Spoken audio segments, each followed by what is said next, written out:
Jadi di video kali ini kita mau melakukan pergantian pada inner fender di mobil ini. Jadi sebenarnya kita akan cerita sedikit tentang mobil ini. Nah, mobil ini kenapa saya beli mobil ini? Yang pastinya pertama ini adalah mobil yang saya dambakan sejak saya masih kecil, dan di umur saya masih kecil, mungkin sekitar di SD kelas 6. Itu kurang lebih di tahun 2000, sekitar 2006 atau 2005, itu saya sangat senang dengan mobil seperti ini. Nah, karena mobil ini di mata saya itu seperti mobil balap, ya memang dirancang untuk balapan rally, dan di tahun itu mobil seperti itu sangat-sangat keren ya, dan sangat-sangat didambakan oleh anak-anak muda. Dan kalau saya yang dari dulu memikirkan kira-kira suatu hari apakah saya bisa mendapatkan mobil seperti ini. Nah, sebelumnya saya bukan memakai mobil seperti ini, sebelumnya saya memakai Toyota Agya, tetapi dikarenakan ada beberapa masalah yang memungkinkan, jadi yang membuat aku harus menjual mobil tersebut. Jadi sekarang saya langsung mencari mobil yang saya idam-idamkan sejak lama, dan akhirnya kesampaian dengan mobil ini. Untuk mobil ini sebenarnya sangat-sangat berbeda sekali dengan mobil biasanya, dimana untuk mobil ini memiliki kapasitas mesin itu 1300 cc ya, which is sangat langka ya, jarang saya dapatkan. Lalu melakukan beberapa pergantian kaki seperti yang bisa dilihat di video ini. Saya melakukan pergantian pada roda, pada bannya ini saya memakai merek Goodyear. Nah, kenapa saya pakai merek Goodyear? Dikarenakan merek Goodyear ini sangat-sangat biasanya dipakai di alat berat ya, di mobil yang memiliki muatan yang lebih. Nah, kebetulan sekali di Batam udah ada outlet yang menjual merek ini, jadi kebetulan ada promo juga di sini. Jadi di sini saya melakukan pembongkaran ban dulu, dan di mana ban yang saya bongkar saya ganjal di bawah. Itu gunanya untuk apa? Gunanya itu kalau misalnya di bagian dongkrak ini nggak kuat dan jatuh, itu masih ada ban yang bisa safety secara safety ya, tempat supaya dapat masih ada tempat ganjalnya, jadi safety. jadi meminimalis ya. Ya, Jadi ini untuk antisipasi aja. Ya, untuk harga velg itu tidak seberapa dibandingkan dengan nyawa taruhannya. cedera Jadi kita sekarang jika kecelakaan kerja seperti ini. langsung eksekusi. Jadi yang akan kita kerjakan, kita sebagai nasihati juga. Lalu untuk di mobil ini sebenarnya banyak sekali PR-nya, banyak sekali yang harus dikerjakan lagi, banyak sekali harus diubah lagi. Dikarenakan saya membeli mobil ini dengan harga yang cukup mahal ya, saya beli di harga angka 35 juta. Ini memang bagi sebagian orang itu murah, tapi sebenarnya tidak semurah itu, karena di mana masih ada banyak sekali pergantian yang harus kita ganti, di mana pergantian tersebut itu menghabiskan banyak sekali dana, dan di saat bulan awal itu menghabiskan kurang lebih 10 juta untuk bagian kaki, di mana pergantian tersebut include termasuk dari bagian power steering itu, atau ada steering ini ya, power steering itu atau steering barnya itu kita ganti satu set.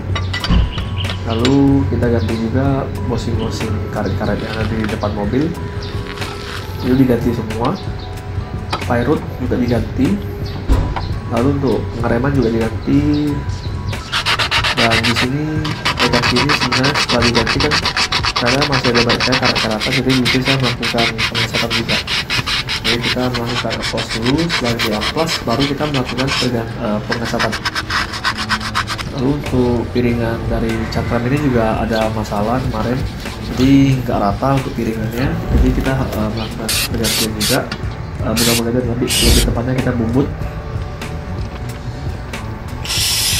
Lalu di sini saya melakukan pengecatan dengan cat khusus untuk kaki mobil, jadi cat anti karat yang bisa meminimasi korosi. Lalu ini inner fendernya sudah bekas potongan, itu seperti yang mungkin sebelumnya ada melakukan modif bumper, jadi inner fendernya dipotong, dan sekarang sudah ganti inner fender yang baru.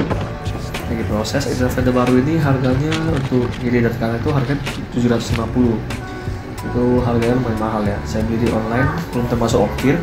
Dan untuk inner fender ini sebenarnya sangat-sangat, untuk masalah inner fender ini sebenarnya sangat-sangat rawan ya, kalau kita tinggal ini udah nggak rawat yang baik.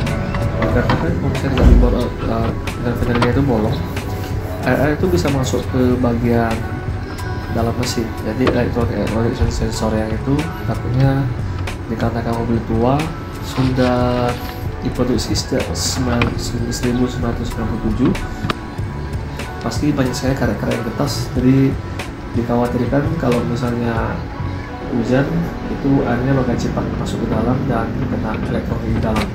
Untuk mencegah hal tersebut, jadi saya ganti yang baru untuk depan dan belakang. Kalau belakang harganya sekitar 550 untuk kiri dan kanannya. Yang belakang ori Mitsubishi, yang depan itu saya pakai interfender itu untuk ini nggak ori ya, tapi dari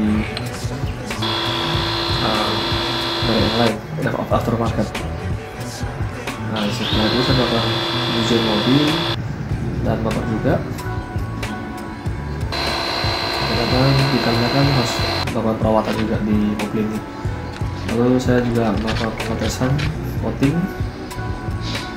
Jadi saya coating ini menggunakan coating yang murah ya. Nah, kita lihat hasilnya seperti apa setelah melakukan coating. Untuk awalnya memang terlihat bagus karena awalnya itu memang pas baru-baru ya. Ini terlihat mulus sekali. Dan saya hanya melakukan coating di bagian depan. Saya coating menggunakan yang murah karena sebentar lagi saya mau melakukan set. Oke, jadi di mobil kalian ini sudah saya ganti modul ya. Ini sekarang udah ada remote-nya. Remote-nya seperti ini, bisa ditutup, bisa dibuka. Lalu untuk review yang kemarin kita pakai coating. Ini coatingnya nih kurang bagus nih. Ini kalau kena air sabun dia bentuknya kayak gini. Dari kamera nampak nggak nih, kurang merata. Kalau sudah kena air hujan dia bakal lapuk, bakal keluar seperti itu. Ada bekas-bekas kacanya, bekas-bekas resinnya. Sini juga sama, sini juga.